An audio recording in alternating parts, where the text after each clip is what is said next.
debate. Pero yun lang, let's not, I think, just paint or simplify Lopez as the defender of this and the opponent of that, because he himself had his own contradictions. Okay, so si Professor Judy. Hindi naman literatura ang area ko. Pero I appreciate presentation ni Vienna Historical at kinontextualize sa punto de vista ng mga pakikibaka ng mamamayan. Lalo na sa pag-involve ng Partido Komunista ng Pilipinas at ang emergence ng CPP bilang magkakambal na pangyayari. Kay Butch, mas bata naman sa akin si Butch, pero medyo pareho kami ng panahon. Diliman ko yun, 17 siya, ako 21 na. Pero hindi naman ganun ka-obvious ngayon, ganun kalayos. Well, I think given his present positioning, I think honest ang kanyang, for me I appreciated yung honesty niya in terms of where he's been, where he is now.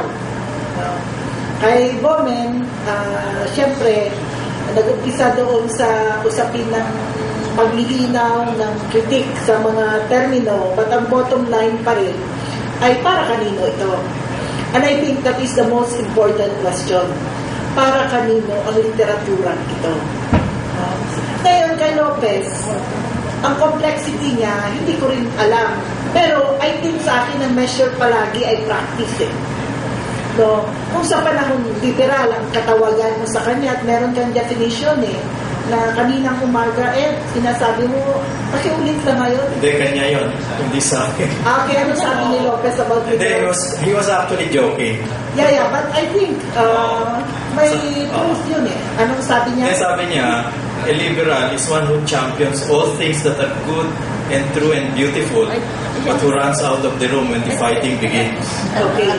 So sa akin, I think consistent siya.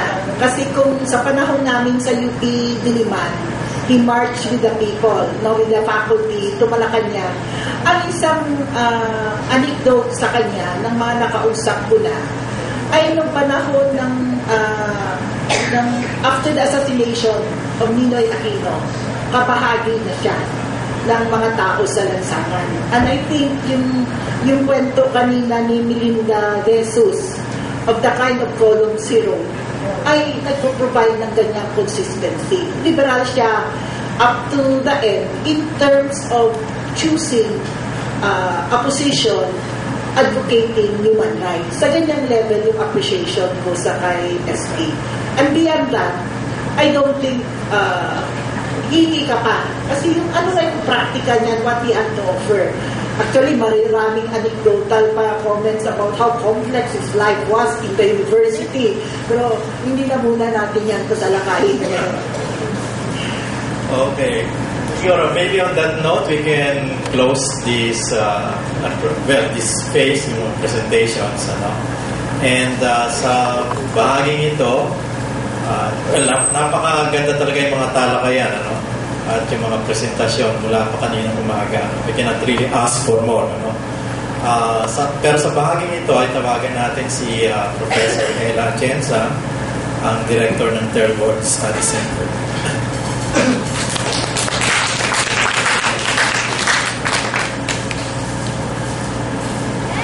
Magandang hapon po sa inyong lahat.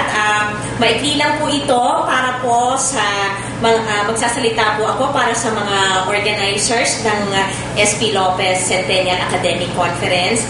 Gusto po namin pasalamatan ang mga sumusunod sa suporta nila sa conference na ito, si UP President Alfredo Pascual, UP Diliman Chancellor Cesar Saloma, ang ating pong mga paper presenters, ang ating mga speakers, kasama na rin po si President Pascual, si Dr. Teresa Encarnacion Tadem, Dr. Caroline Sobrichea, Dr. Rolando Tolentino, Dr. Judy Tagiwalo, and Dr. Benito Lumbera. Pinasasalamatan din po namin ang ating mga piling-piling mga reactors sa ating mga paper presenters. Marami pong salamat sa technical staff ng FC Conference Hall, kay Mang Enteng, sa ating pong mga volunteers and ushers. Siyempre po, pasasalamatan ko ang masisipag na administrative and research staff ng Third World Studies Center sa lahat ng mga preparasyon para dito sa conference na ito. At higit sa lahat po, maraming salamat sa ating mga nagsidalo at sana po ay patuloy yung ganitong klaseng mga pagtalakayan dito sa ating universidad. Marami pong salamat.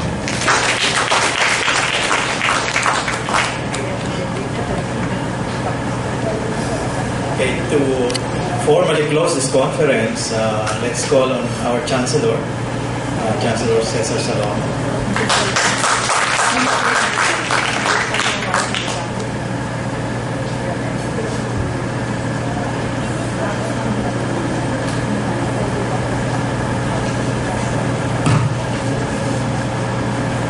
Magandang hapon po sa inyo.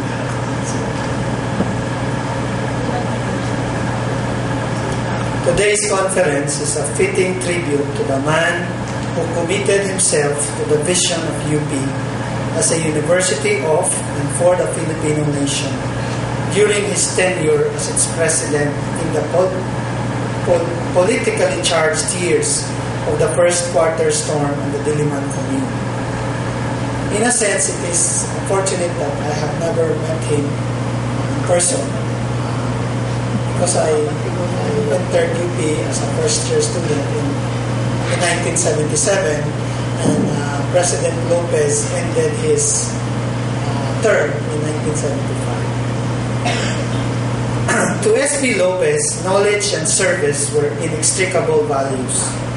The university had no interest in mind other than the well-being of the Filipino people, and it had no business other than the production and dissemination of knowledge pertinent to the needs of the nation. Lopez had always believed in the obligation of the individual to contribute in whatever capacity to the improvement of society. In his groundbreaking book, Literature and Society, he dismissed the proponents of art for art's sake as, quote, the decadent generation, unquote, purposeless, narcissistic, and wasteful of their abilities. He demanded that Filipino writers engage with the concerns of their time and produce work servicing the ideal of social justice. He wrote, quote, of all the ends to which he may dedicate his talents, none is more worthy than the improvement of the condition of man and the defense of his freedom, unquote. Lopez called for committed literature, and it was no surprise then that as president of the university, he called for committed education. The papers we heard today, delivered by various experts of our university, in our university, affirm this commitment. They have offered us diverse lenses and perspectives with which to consider the complexities of diplomacy, governance, justice, peace, and freedom, and they have reiterated to varying degrees the position of the university as a catalyst in reimagining and structuring the problematic systems that we have in place. I wish to thank our lecturers for sharing with us their incisive interpretations of current issues, and I wish to congratulate the organizers of this conference for a job well done. This conference, like many others hosted by the university, is evidence that academic freedom, which Lopez defended staunchly as an administrator, remains alive and well. Quote, if the university is to be the dispenser of universal knowledge, a nursery of the free mind, and the free-ranging intelligence, a citadel of our liberties, unquote, Lopez wrote, then it must itself be free within its own sphere, self-contained in the governance of its own affairs, the arbiter of its own destiny, responsible to itself, yet fully equal to its responsibility.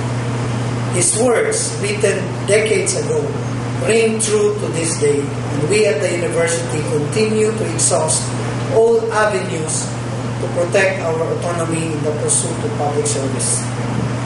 I hope the ideas presented in this conference percolate among those of us in attendance. The best tribute to Lopez comes in the form of upholding what he stood for. The more believers there are in the twin commitments of knowledge and service, the more hope there is for a better future ahead of us. Maraming salamat po for your time. May you have a good day.